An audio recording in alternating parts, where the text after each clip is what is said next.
Últimamente hemos visto un auge en las teorías alternativas sobre la historia humana. Los campeones de este gran movimiento, quienes generalmente están cubiertos por un aura de despertar espiritual, han arrojado luz sobre la sombra del escepticismo convencional, y al hacerlo han inspirado a millones a cuestionar la narración oficial de nuestra historia.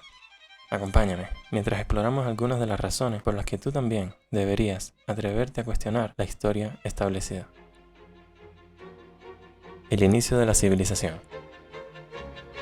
Aunque es objeto de debate, incluso entre los principales historiadores y arqueólogos, se suele aceptar comúnmente que la civilización humana comenzó oficialmente alrededor del 4000 a.C., hace 6000 años, en el sur de Irak. Los sumerios son los primeros civilizadores, porque no hay pruebas de civilizaciones más antiguas que ellos. ¿O acaso las hay? A estas alturas, la mayoría de nosotros estamos familiarizados con Göbekli Tepe, el sitio con los pilares en forma de T de varias toneladas en Turquía.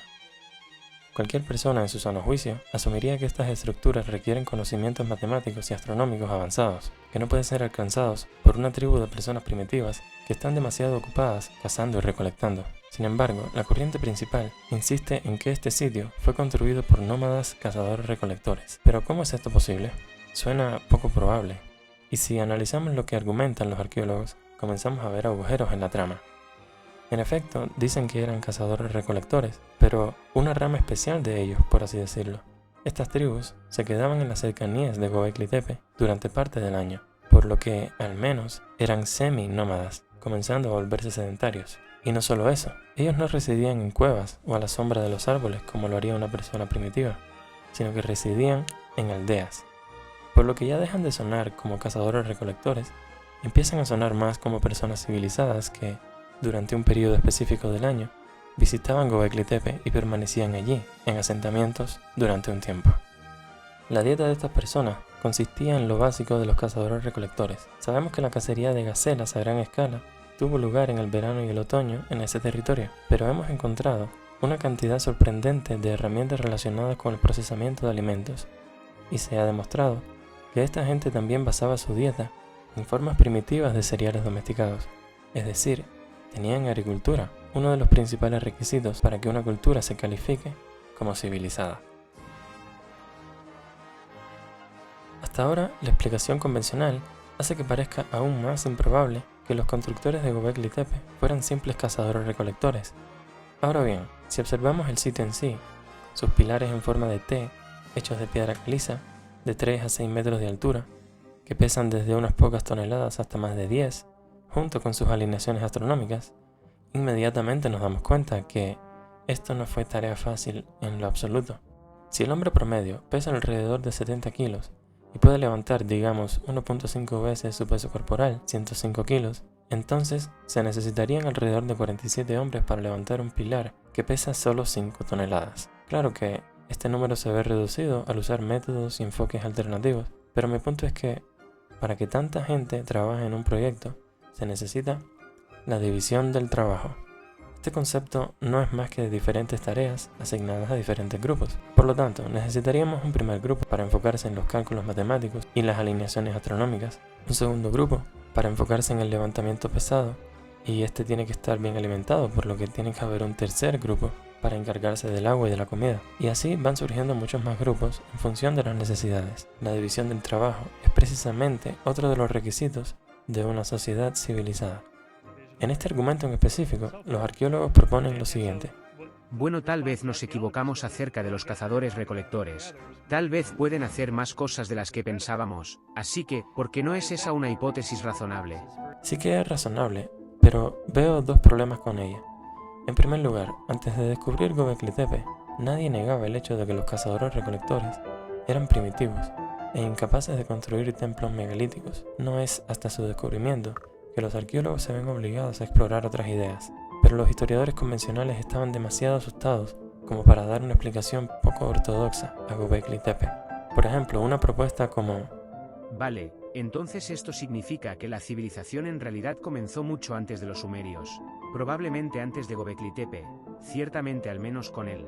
Después de todo, las personas que vivían en esos días eran humanos anatómicamente modernos como nosotros, con la misma capacidad y tamaño de cerebro. El problema con este tipo de propuestas es que obligan a los historiadores a reescribir por completo la historia, dar un paso atrás y admitir sus errores, los cuales venían defendiendo desde hace años.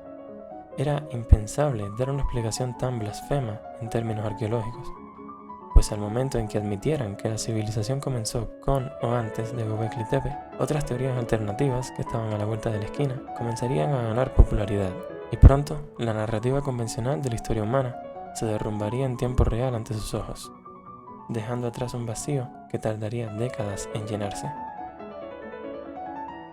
El segundo problema es que nunca sabremos con certeza qué hacían los cazadores-recolectores en el día a día, qué pensaban, cuáles eran sus prioridades, a menos que de alguna manera pudiéramos acercarnos a ellos en persona y observar su forma de vida, pero eso es simplemente imposible. La era del hielo terminó hace miles de años, los humanos se volvieron civilizados y la caza y la recolección dejaron de ser prácticos, por lo que nunca podremos conocerlos bien. O tal vez sí. Muchas personas parecen ignorar el hecho de que actualmente en el planeta Tierra existen dos formas de vida, la que tenemos tú y yo, la sociedad civilizada, y la forma de vida de las tribus. Estamos conviviendo con tribus cazadores-recolectoras a día de hoy en el 2023 después de Cristo. Las tribus del Amazonas, de África, ellas nunca abandonaron la tradición de sus ancestros. Hasta el día de hoy, viven en la misma manera en que vivían 10.000 años atrás. Entonces, hagamos la pregunta, ¿acaso vemos alguna tribu del Amazonas, de África, construyendo templos megalíticos con aleaciones astronómicas? ¿O simplemente nos vemos vivir vidas simples cazando y recolectando? Sitios como Göbekli Tepe y el resto de los tepes de la zona son pruebas de que claramente estamos ignorando una parte importante de la historia humana.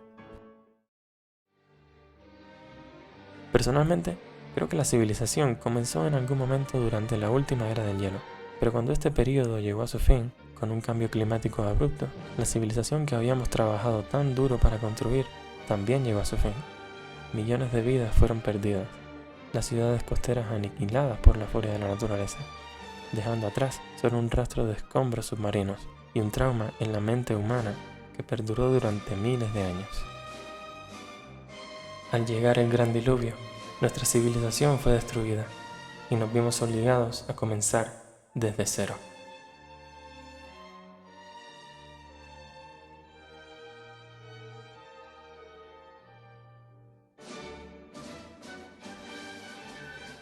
Hello mi gente, gracias por ver la primera parte de Razones para cuestionar la historia. La segunda parte se viene dentro de poco y voy a tocar 3 temas que quería discutir: la Gran Pirámide de Giza, las ciudades perdidas de las Américas y los glifos de Gosford. Así que sin más que decir, gracias por ver el video y yo los veré a ustedes en la próxima.